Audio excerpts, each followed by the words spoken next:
قرآن غالب و مہربان کا نازل کیا ہوا ہے تاکہ تم ان لوگوں کو جن کے باپ دادا کو خبردار نہیں کیا گیا تھا خبردار کر دو کہ وہ غفلت میں پڑے ہوئے ہیں۔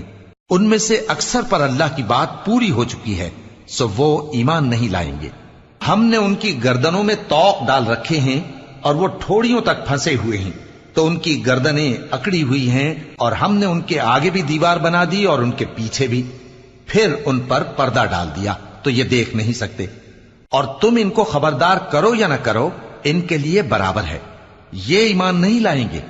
تم تو صرف اس شخص کو خبردار کر سکتے ہو جو اس نصیحت یعنی قرآن کی پیروی کرے اور رحمان سے غائبانہ ڈرے، سو اس کو مغفرت اور بڑے ثواب کی بشارت سنا دو۔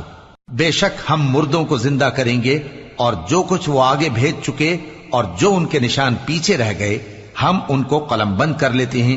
اور ہر چیز کو ہم نے کتاب